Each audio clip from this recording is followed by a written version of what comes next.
Hello friends, जय Hind. I hope आप लोग घर पे होंगे, सेफ होंगे, सुरक्षित होंगे। सो फर्स्ट ऑफ ऑल, इस मिशन वर्ड नॉलेज के यूट्यूब चैनल पे आप सभी लोगों का वेलकम है, क्योंकि यहाँ पे आपको बहुत सारे फैक्ट्स, बहुत सारी इंटरेस्टेड चीज़ें बताई जाएंगी। एंड वो सारी चीज़ें आपके knowledge exam point of view से तो इंपॉर्टेंट होगा ही, साथ में आपके जो भी बहुत सारे एग्जाम्स, अपकमिंग एग्जाम्स हैं, उसमें भी ऐसे बहुत सारे क्वेश्चन आते हैं। तो जो हम लोग कवर करने वाले हैं, ये हम पॉलिटी कवर करने वाले आज का जो टॉपिक है। इसके पहले हमने एक मिलिट्री पे मैंने बनाया था, एक डिफेंस पे, कि कैसे मिलिट्री पैरामिलिट्री से डिफरेंट होती है और कैसे सीएपीएफ पैरामिलिट्री एंड मिलिट्री से डिफरेंस होती है। वहाँ पे हम लोगों ने कुछ कन्फ्यूजन्स वर्ड हमने वहाँ पे जाने थे। तो आज हम लोग जो बात करने वाले हैं वो इलेक्शन ऑफ प्रेसिडेंट, क्योंकि ये बहुत ही जो राष्ट्रपति का जो चुनाव होता है, बहुत ही कहीं ना कहीं ये जटिल होता है, जब इसका जो प्रोसेस होता है कंटिन्यू एज कम्पेयर टू, जैसे कि लोकसभा में चुनाव होता है, आपका ग्राम प्रधान का चुनाव होता है या एमएलए वगैरह का होता है, वहाँ की तुलना में इसका जो प्रोसेस होता है वो बहुत ही डिफरेंट होता है। तो आज हम इस वीडियो में कंप्लीट उन चीज़ों को जान लेंगे, क्योंकि कैसे हमें डिफरेंट है। तो आपको, जैसे आपको भी प्रेसिडेंट के लिए क्या यहाँ पे क्वेश्चन उठता है, क्या आम व्यक्ति क्या प्रेसिडेंट बन सकता है, क्या वो प्रेसिडेंट यानी कि राष्ट्रपति के चुनाव में खड़ा हो सकता है कि नहीं, हम और आप। तो आज हम लोग चीज़ों को देखेंगे कि उसके लिए कंडीशंस क्या होनी चाहिए, उसके लिए क्या शर्तें होती हैं, क्या योग्यता होती है। तो ये जो सीरीज चल रही है, आपको इसमें बहुत ही पूरा कंप्लीट मिलने वाला है। हमें पता है ये कि इंडियन कॉन्स्टिट्यूशन, सबसे पहले थोड़ा सा अगर हम लोग बात करते हैं कि संविधान क्या होता है, तो गाइज, किसी भी देश का संविधान, अगर किसी देश को सही रूप से चलाना है, ठीक है, कहीं देश को सुशासन यानी वहाँ की व्यवस्था को ठीक ठाक क्या कैसे करना है, तो उसमें इंडियन कॉन्स्टिट्यूशन का बहुत बड़ा रोल होता है। हर एक देश में उसका खुद का कॉन्स्टिट्यूशन है। तो जैसे ये सेम ऐसे ही अपने भारत का भी एक अपना संविधान है, जिसकी वजह से आज अपना भारत अच्छे से रेगुलेट हो पा रहा है। हर एक जगह जो भी प्रोसेस है, जो भी हमें जो प्रॉफिट्स हैं, हर एक तरह से मिल पा रहे हैं, ठीक है। तो जो हम लोग बात करने वाले हैं, ये बात करने वाले हैं आर्टिकल 52 से लेके 61 तक, यानी कि 52 से लेके 61 तक, जिसमें उल्लेख है इंडियन कॉन्स्टिट्यूशन में प्रेसिडेंट क्या होता है। प्रेसिडेंट आज हम लोग इस वीडियो में कंप्लीट जानेंगे। सो फ्रेंड्स, आप बहुत ही समझदारी से पढ़ें, और इसका जो इलेक्शन प्रोसेस आज तक आपने पढ़ा होगा, बट आप जब इस चीज़ को देखेंगे तो आपको लगेगा कि हाँ, मतलब बहुत ही ईजी होता है कि कैसे किसी प्रेसिडेंट को कैसे इलेक्टेड किया जाना चाहिए, कैसे चुना जाता है। तो आइए अब चीज़ों को आप समझ रहेंगे। तो हम लोग आगे फॉरवर्ड करते हैं फ्रेंड्स।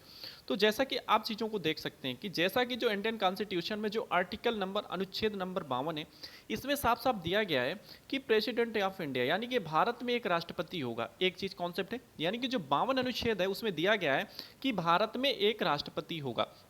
गाइज, ये चीज़ आपको पता होना चाहिए कि जो भारत का संविधान है, आई मीन सबसे लार्जेस्ट कॉन्स्टिट्यूशन माना जाता है इन द वर्ल्ड में। विश्व में अगर सबसे बड़ा किसी का संविधान है तो अपने इंडिया का संविधान है, और सबसे छोटा संविधान तो आपका जैसे यूएसए वगैरह का हो जाता है, वहाँ पे तो बहुत ही कम जो भी अमेंडमेंट होते हैं, बहुत कम संशोधन होते हैं। बट सबसे बड़ा और सबसे लिखित जो संविधान है बड़ा, उसमें आपका इंडियन कॉन्स्टिट्यूशन का नाम आता है, यानी जो भारतीय संविधान है। सो गाइज, जैसा कि आपको पता ही होगा कि जो इंडियन कॉन्स्टिट्यूशन है, ठीक है, इसमें बहुत सारे विदेशी सोर्सेज हैं। जो अपना जो इंडियन कॉन्स्टिट्यूशन है, बहुत सारे विदेशी स्रोतों को यहाँ पे ग्रहण किया गया है, ताकि अच्छे से इंप्लीमेंट हो सके, चीज़ों को अच्छे से चलाया जा सके। तो इसीलिए ये भी कहा गया है कि जो भारत का संविधान ना तो ज़्यादा सॉफ्ट है और ना तो ज़्यादा हार्ड है, इसीलिए इसको मिडिल एवरेज में रखा गया है, कि जिसे बोलते हैं ना तो ज़्यादा कठोर है ना तो लचीला है। इसीलिए सबसे बेस्ट माना जाता है इंडिया का कॉन्स्टिट्यूशन। तो गाइस, जो आर्टिकल नंबर 52 है उसमें कहा गया है कि भारत में एक राष्ट्रपति होगा। बट गाइज, हमें थोड़ा सा ये समझने की कोशिश करेंगे कि जो राष्ट्रपति होगा ये किसके समान होगा। आखिर ये जब शब्द भाई कहीं ना कहीं से तो अडॉप्ट किया ही गया होगा, ओके, क्योंकि इंडियन कॉन्स्टिट्यूशन बना कब था भाई, 26 नवंबर 1949, समथिंग 3 साल लग गया था भारतीय संविधान को बनने में। और ये पूर्ण रूप से लागू कब हुआ था, यानी कि 20 से, यानी रिपब्लिक डे के दिन 1950 में ये लागू हो गया था भारत का संविधान। तो गाइज, ये जो राष्ट्रपति का जो पद था ये लिया कहाँ से गया था, तो ये जो लेने की बात करें तो ये जो लिया गया था ये आपका यूके से लिया गया था। यूके का मतलब आप लोग जानते होंगे, यूनाइटेड किंगडम। ओके गाइज, क्या होता है यूनाइटेड किंगडम। ये शब्द जो प्रेसिडेंट नाम का ये जो पद है ये कहाँ से अडॉप्ट किया गया था, ये यूके यानी यूनाइटेड किंगडम, ये जो आपके ब्रिटेन से, ठीक है, ग्रेट ब्रिटेन से इसे अडॉप्ट किया गया था। बट जो यहाँ भारत का राष्ट्रपति है वो ब्रिटेन की जो वहाँ पे रानी होती है, तो वहाँ के इनकी समतुल्य, यानी कि इनकी जो हर एक पावर्स होगी वहाँ के इनकी जो सिमिलर हैं, ठीक है। तो आज से अगर ये क्वेश्चन पूछे कि जो प्रेसिडेंट ऑफ इंडिया का जो पद कहाँ से लिया गया है, तो आपको ये बताना है कि ये यूके से लिया गया है, यानी यूनाइटेड किंगडम से लिया गया है। Okay guide. तो यहाँ पे ये चीज़ें हम लोगों को तो जान लिया, वहाँ के रानी के समान अपने भारत के राष्ट्रपति का जो भी पद होता है। अब हम लोग जो बात करते हैं आर्टिकल नंबर 53, ये गाइज बहुत ही इंपॉर्टेंट है और ये सबको जानना चाहिए कि आज के टाइम हम लोगों को पता ही होना चाहिए कि बहुत अपने इंडिया में अब इस टाइम जो भी प्रेसिडेंट को एज ए रबड़ स्टैंप के रूप में यूज किया जाता है, बट पहले कहीं ना कहीं महामहिम के रूप में जाने जाते थे, जाने आज भी जाते हैं, बट कुछ रीजन की वजह से उनको कहते हैं कि सिर्फ ये कठपुतली हैं, ठीक है, सिर्फ इनका क्या काम है आपको पता ही होना चाहिए कि सिर्फ जो ऑफिशियल काम करते हैं सिर्फ साइन वाइन से मतलब होता है, बाकी और इनसे कुछ मतलब नहीं होती। तो यहाँ पे अगर जो आर्टिकल नंबर 53 उसमें दिया गया है कि एग्जीक्यूटिव हेड, ठीक है, जो आपका भारत का राष्ट्रपति होगा, पहले तो आपको ये होगा कि भारत का जो राष्ट्रपति होगा, ठीक, भारत में एक राष्ट्रपति होगा, इसका जो पद है आपका यूनाइटेड किंगडम से अडॉप्ट किया गया है। और जो 53 है अनुच्छेद, इसमें दिया क्या गया है कि एग्जीक्यूटिव हेड जो भारत का राष्ट्रपति होगा वो कार्य जो पालिका का क्या होगा, बिल्कुल से प्रधान होगा, हेड होगा। बट किन मायने में, बट क्या गाइज ये क्वेश्चन उठता है क्या एट प्रेजेंट टाइम में क्या प्रेसिडेंट क्या एग्जीक्यूटिव के हेड हैं, क्या उन्हीं की वजह से पूरा वही एग्जीक्यूट करते हैं? सो गाइज क्वेश्चन आएगा जी नहीं, ठीक है। यहाँ पे जो रियल आपके जो हेड माने जाते हैं वो आपके कहीं ना कहीं प्राइम मिनिस्टर को माना जाता है, और जो इनका काम है जो प्रेसिडेंट का, वो ऑफिशियल पावर इनके पास है, बट जो रियल पावर है वो रियल मायने में इनके पास है प्रधानमंत्री के पास, यानी इस समय की बात करें तो नरेंद्र मोदी जी के पास। बट दोस्तों यहाँ पे जो ऑफिशियल पावर का मतलब ये होता है जैसे कुछ भी ऑफिशियल काम करना हो आपके सिग्नेचर वगैरह के लिए, ये यहाँ पे जो हेड हैं वो आपके आर्टिकल नंबर 53। तो आप चीज़ों को यहाँ से समझ सके होंगे कि इनडायरेक्टली कहीं ना कहीं कि जो प्रेसिडेंट की पावर यहाँ पे कम है, ठीक है, ऐसा नहीं कि कम थी, पहले थी, बट बहुत सारे कॉन्स्टिट्यूशन अमेंडमेंट हुए at the time of Indira Gandhi, तो उन्होंने कुछ जो प्रेसिडेंट की पावर्स के लिमिटेड कर दिया, ठीक है। तो यहाँ पे ये चीज़ें समझना होगा कि जो रियल हेड है इस समय वो आपका प्राइम मिनिस्टर है, बट डायरेक्टली हम लोगों को नहीं समझ में आता, बट डायरेक्टली जो भी लीड करते हैं वो पीएम ही लीड करते हैं, और इनडायरेक्टली जो आपके ऑफिशियल जो भी आपके प्रेसिडेंट है। तो आई होप ये चीज़ें समझ में आ गई होंगी। आर्टिकल नंबर जब गाइज हम लोग 54 की बात करते हैं तो 54 में जो चीज़ें मेंशन है उसमें दिया गया है कि इलेक्शन सिस्टम कैसे चुना जाता है, ठीक है। राष्ट्रपति को, राष्ट्रपति जैसे कोई बनता है तो राष्ट्रपति के कैंडिडेट में क्या क्या प्रोसेस होता है, कौन कौन से फेजेज होती हैं, कैसे होता है। तो जनरली गाइज हम लोग ये जानते हैं कि जब चुनाव होता है, ठीक है, तो जितने भी चुनाव होते हैं आपको ये पता होगा कि अगर मैं बात करूं कि लोकल बॉडी से लेके ग्राउंड लेवल में आपने सुना होगा कि जो सबसे छोटा एग्जाम होता, जो चुनाव होता है वो होता है ग्राम पंचायत का। तो ये जो ग्राम पंचायत के चुनाव होते हैं इसमें क्या होता है कि इसमें first pass the post system पे होता है, ठीक है। ये क्या होता है, यानी कि आपका ये सिस्टम होता है first pass the post system पे होता है, ठीक। इसमें क्या होता है कि इसमें बहुत सारे कैंडिडेट्स खड़े खड़े होंगे, ठीक है, आपको एक बैलेट पेपर से दे दिया होगा, ठीक है, और यहाँ पे ABCD मान लो कि बहुत ये ABCD ये कैंडिडेट्स हैं, ठीक है, और आपको वोटिंग के लिए हम लोगों को यहाँ पे कहा जाता है तो हम लोग वोटिंग करते हैं, ठीक है, ABCD। तो यहाँ पे मान लो 4 कैंडिडेट्स हैं, तो ये चारों कैंडिडेट्स क्या इलेक्शन पे खड़े हैं, ठीक है, और यहाँ पे जब पब्लिक वोट करती है तो इसमें पब्लिक वोट क्या करती है कि इसमें सिर्फ वन टाइम ही वोट कर सकते हैं। अगर आपको A पसंद है तो आप A में टिक कर देते हैं जो भी है, ठीक है, आप पसंद है तो आप बी को वोट दे देते हैं। तो इस तरह से, और इसमें क्या होता है फाइनली जब रिजल्ट कैसे निकलता है, तो रिजल्ट निकलने के लिए क्या होता है सबकी वोट काउंट की जाती है, जिस कैंडिडेट के जितनी ज़्यादा वोट्स होगी, जिसकी सबसे ज़्यादा वोट्स होती है, तो वहाँ पे वही कैंडिडेट से सिलेक्ट हो जाता है उस पोस्ट के लिए। तो ये होता है first pass the post system, यानी कि जिस कैंडिडेट के पास ज़्यादा वोट हैं वही आपका क्या हो जाएगा, उसका हेड बनेगा, ठीक है। तो ये उस पोस्ट के लिए सिलेक्टेड हो जाएगा।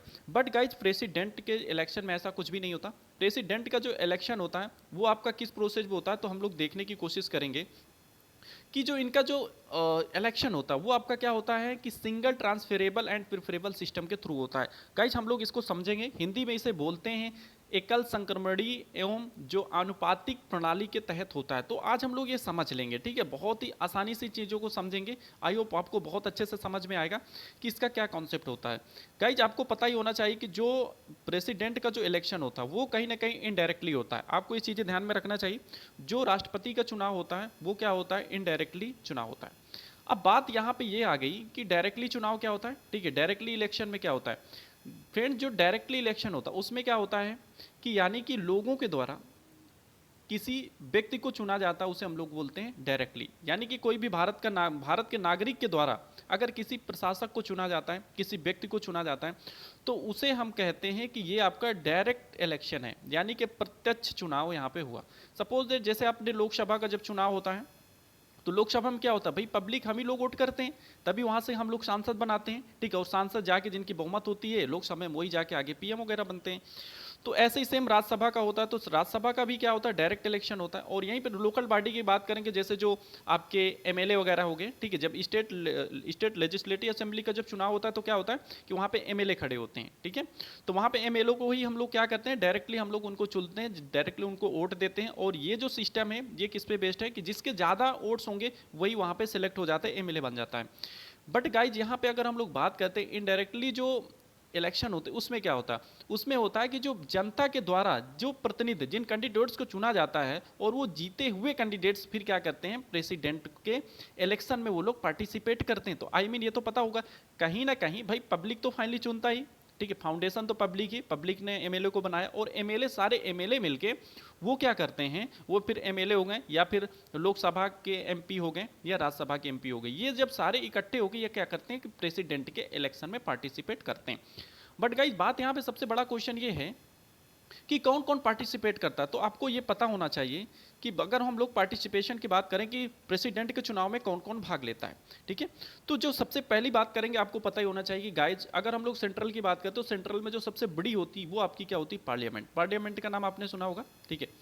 पार्लियामेंट, पार्लियामेंट एक्चुअली में है क्या, ये बहुत बड़ा एक सिंपल सा क्वेश्चन है, पार्लियामेंट है क्या। तो पार्लियामेंट एक मतलब घर है और घर में जो एक किसी हाउस के दो कमरे हैं, ठीक है, एक हो गया आपका आर और दूसरा हो गया एल। सिंपल सी चीज, आर का मतलब हो गया राज्यसभा, एल का मतलब हो गया लोकसभा, यानी upper house lower house. And वहीं पे जब हम लोग स्टेट की बात करेंगे, ये तो क्या हो गया आपके सेंटर में हो गया, ठीक है। स्टेट की बात करते हैं तो स्टेट में भी सेम आपका सेम होता है। स्टेट में क्या होता है, आपकी विधानमंडल होती है, ठीक है, विधानमंडल होगी। इसमें भी आपके दो मंडल, दो आपके इसमें घर होते हैं, एक होता है आपका विधानसभा और दूसरी होती है आपकी विधान परिषद, ठीक है। सो गाइज यहाँ पे आपको ये चीज़ें आपको ये पता होना चाहिए कि विधानसभा जनरली मैक्सिमम जितने भी नंबर ऑफ स्टेट्स हैं, टोटल स्टेट्स हैं, ठीक है, 28 स्टेट्स में कहीं ना कहीं आपको विधानसभा मिलेगी। बट जो आपकी विधान परिषद है वो आपकी विधान परिषद अराउंड 5 से 6 स्टेट्स में ही ओनली है। तो इसलिए क्या ये पार्टिसिपेट करेंगे प्रेसिडेंट के इलेक्शन पे, ठीक है, बात यहाँ पे ये आई। गाइस दूसरी बात क्या करते हैं, जो विधानसभा के जो अध्यक्ष होते हैं वही तो होते हैं एमएलए, ठीक है, ये हो गया। तो गाइस सबसे पहली चीज अगर हम लोग स्टेट लेजिस्लेटिव की बात करें तो इसमें जो आपका सेकंड हाउस होता है, यानी कि स्टेट लेजिस्लेटिव का जो आपका अपर हाउस है विधान परिषद, वो आपके प्रेसिडेंट के इलेक्शन में पार्टिसिपेट नहीं करती। इसलिए नहीं करती क्योंकि भाई 5 ही 6 स्टेट्स में है, ठीक है, बाकी पूरे स्टेट्स में होती है तो भाई पार्टिसिपेट करते हैं, तो इसलिए ये पार्टिसिपेट नहीं करती। विधानसभा, हाँ, विधानसभा के जो एमएलए होते हैं वो आपके प्रेसिडेंट के इलेक्शन में पार्टिसिपेट करते हैं। बात करते हैं यहाँ पे राज्यसभा, तो राज्यसभा के जो भी सांसद होते हैं वो भी आपके प्रेसिडेंट के इलेक्शन में पार्टिसिपेट करते हैं। लोकसभा के जो भी सांसद होते हैं वो भी आपके पार्टिसिपेट करते हैं। गाइज एक चीज आपको ये पता होना चाहिए, सिंपल सा बेसिक सा अंतर ये है कि आपने ये सुना होगा कि अगर हम लोग राज्यसभा की बात करेंगे तो राज्यसभा में आपको पता ही होना चाहिए कि इस समय जो है 245 सीट है, ठीक है, मैक्सिमम आपकी 252 हो सकती हैं, ठीक है। अगर हम लोग थोड़ा से बात करते हैं जनरली कि लोकसभा, तो लोकसभा की जो करंट में जितनी भी सीट्स हैं वो आपकी कितनी है, 545, ठीक है। एंड वहाँ पे राज्यसभा की हम लोग जब बात करते हैं तो राज्यसभा की 245 मानी जाती है, ठीक है, ये होगी। अब यहाँ पे 252 हो सकती है मैक्सिमम, और लोकसभा में टोटल जो सीट्स हो सकती है मैक्सिमम आपकी 550 हो सकती है। आपको गाइज ये पता होना चाहिए कि जो राज्यसभा में होते हैं, ठीक है, जो डायरेक्टली चुनाव होते हैं, जब प्रेसिडेंट, इसके पहले कोई भी जो भूतपूर्व प्रेसिडेंट होंगे तो उनके द्वारा क्या होता है कि जैसे जो 12 जो आपके मेंबर्स हैं वो चुने जाते हैं, ठीक है। तो ये 12 मेंबर्स क्या होते हैं ना, जो राज्यसभा में होते हैं, ये प्रेसिडेंट के थ्रू ही इनको क्या किया जाता है, अपॉइंट किया जाता है, यानी इनको मनोनीत करता है। इनमें कोई चुनाव नहीं होता, आप प्रेसिडेंट बने या मैं प्रेसिडेंट बनूं, जैसे हम लोग पद ग्रहण करेंगे तो हमारे पास एक ये मौका होगा कि हम 12 ऐसे सदस्य को चुन सकते हैं जो हमें पसंद हो, यानी कि जो बहुत सारे इसमें क्षेत्र भी है कि जो विज्ञान के क्षेत्र में है, आप किसको चुनना चाहते हैं, तो ये 12 सदस्य आप मनोनीत करता है, प्रेसिडेंट करता है।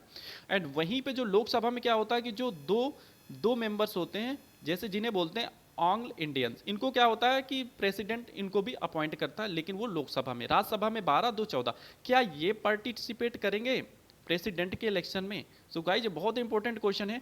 तो ऐसा नहीं है, जो भी प्रेसिडेंट 12 सदस्य को मनोनीत करता है राज्यसभा में एंड लोकसभा में 2 सदस्यों को मनोनीत करता है, वो प्रेसिडेंट के इलेक्शन में बिल्कुल से पार्टिसिपेट नहीं करते हैं। इसका सिंपल से एक ही रीजन है कि भाई अगर किसी प्रेसिडेंट ने किसी 12 सदस्य को मनोनीत किया है तो गाइस जाहिर सी बात, भाई अगर मैंने आपको चुना है तो जाहिर सी बात आने वाले समय में आप जरूर मुझे चुनेंगे। तो इसलिए कहीं पक्षपात ना हो जाए, इसलिए कि ये जो 12 सदस्य जो राज्यसभा के होते हैं जिनको प्रेसिडेंट के द्वारा चुना जाता है, 2 सदस्य लोकसभा में जिनको प्रेसिडेंट के द्वारा चुने जाते हैं, ये बिल्कुल से प्रेसिडेंट के इलेक्शन में पार्टिसिपेट नहीं करते हैं। तो आई होप ये पता हो गया होगा। हम लोग आगे बढ़ते हैं। तो पता यहाँ पे क्या होगा कि 3 पार्टी यहाँ पे पार्टिसिपेट करती हैं, राज्यसभा के सांसद, ठीक है, एंड वहीं पे लोकसभा के सांसद, ठीक है, एंड वहीं पे एमएलए। गाइस जैसे सपोज दैट ये 4 कैंडिडेट्स हैं, ठीक है, ये इलेक्शन पे खड़े हुए हैं। सबसे पहले ए कैंडिडेट, फिर बी, फिर सी और ये डी। ये 4 कैंडिडेट्स हैं जो प्रेसिडेंट के इलेक्शन के लिए खड़े। सपोज दैट अब जैसे कोई भी कैंडिडेट्स, कोई भी एमएलए या कोई भी एमपी या फिर कोई राज्यसभा का एमपी या लोकसभा का एमपी जब वोटिंग करने जाएगा तो वहाँ पे करना क्या होगा गाइज। सपोज ये जैसे चारों में से सी आपको बहुत पसंद है तो इसमें आपको प्रेफरेंस देना है। क्या देना है? प्रेफरेंस, ठीक है, प्रेफरेंस में आपको देना है। सपोज दैट आपको सी बहुत पसंद है तो आपने यहाँ पे सबसे ज़्यादा जो सी पसंद है वहाँ पे आपने 1 लिख दिया, ठीक है। इसके बाद आपको आना नहीं कि आपको जब सिर्फ 1 को चूज करके आप चले आएंगे, आपको और प्रेफरेंस देना कि यानी दूसरे नंबर में आपको कौन पसंद है पहले के बाद, ठीक है। वो आपका पर्सनल मैटर होगा, जो भी एमएलए वगैरह चुनते हैं, ठीक है। तो यहाँ पे जैसे मान लो ये हो गया, फिर उन्होंने चुना बी को सेकेंड पोजिशन दे दी, ठीक है, उन्होंने बी को जो दे दिया सेकेंड, और डी को उन्होंने थर्ड प्रेफरेंस दे दिया और ए को उन्होंने फोर्थ दे दिया। Got it.